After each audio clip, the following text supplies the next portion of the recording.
So, we've got the thing. I've only just got out of niche. We're out now up to this one, guys, which is called, everyone? Leverage. So, I want you to write this one down, okay? Some people who have had a Skype with me in the last few months, I've always got these flip charts behind me on the Skype line to remind people on this. There's a guy called Edward Deming, and he was the guy that was, he's dead now, but he was the quality systems guy that went into Japan post-Second World War in the 50s. Great reading. And basically what he found with multiple studies up there, and he was a Yankee, that any time something stuffed up, okay, there was a problem. He said, after doing all the analysis, he was like a statistician, he said that 94% of all problems is the system failed, not the people. The system sucked, not the people that were in the business running the system. Does that make sense? Yeah. So what he then said is, obviously on the other side of that, yeah, there's going to be some people problem, you know, where people didn't do the right thing or they tried to stuff it up or whatever. So it's a really important part. I love this principle, is that when there's a problem in the business, what do most people go and normally go and blame or do something with here? The system or the people? People, thank you.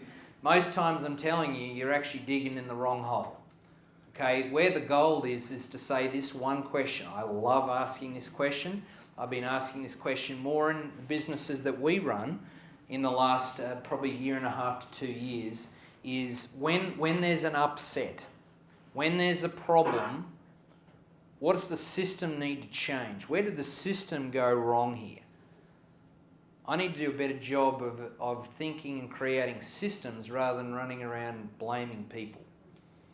Okay? There is always going to be a bit of funky people. I know that everyone in the world isn't here to do a good job, unfortunately. But most of the time it's a system-based problem.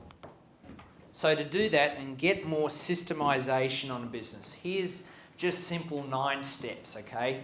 I could probably do about 49, but I haven't got enough time. The first one, guys, is to have what? Is a vision statement. Why do you need a vision statement in a business? You know where you're going.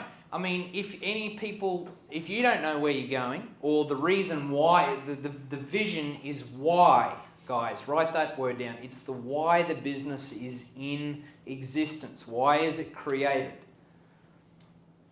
Okay, in the coaching world, we have created Entrepreneurial Business School for a very simple why, very simple vision, is we want to go, before I check out, and help people make an impact and be a pillar for change on their financial and social needs.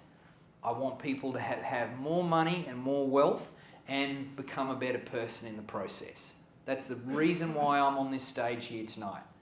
So why is your business in there? And normally it's not the product or the service, guys. It's the benefit of what your product or service does. Okay? Now, if you don't know that, that's one thing. If your people don't know that, they're going to be that very committed to die for the cause, yes or no? No. All right? So we're there asking them to step up and go the extra mile, but they don't know why they're doing it. The second one is a mission statement. All a mission statement is a how-to, a general statement of how that vision is going to show up. Okay? I've got examples for that if you want to have them. We've got to also have a culture statement. Anyone that's been into our office, we've got 12 points of culture standing on our wall. Okay?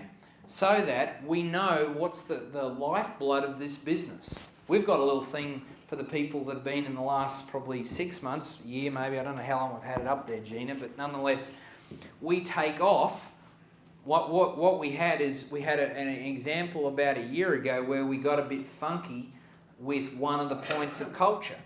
And we're all sitting around trying to work out how that point of culture didn't get, or where the problem was, and I just walked out and grabbed the thing off the wall, and I said, well, here it is here. And we all read the words, and we went, geez, that's really smart. And here's the distinction, is the culture had got stagnant. So now we then rip one off the wall per week and shove it in a different part of the wall. Someone chooses to, please write this as good distinction for me, to keep the culture fresh. Most people who ever go and do that, they kind of, we wrote a document and then we forgot about it, right? Okay? So I think keeping it fresh is a good idea. SMART goals.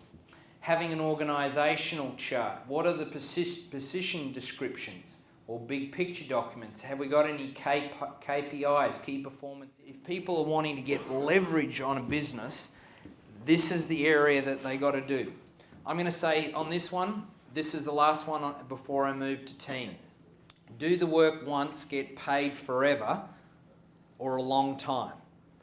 So by writing, here's a question. How many times did I have to write the vision for my company? Just once. Am I going to get paid off long term or for life? The answer is, yeah, it is. Okay, so a lot of this work up front in a business does take some work, guys. I'm not gonna lie to you. You got to do some push-ups at the start. But once it's in, this is where you get the benefit of that leverage. Who likes that? You guys? Who needs more of that? Keep your hand up. Okay, I know you do.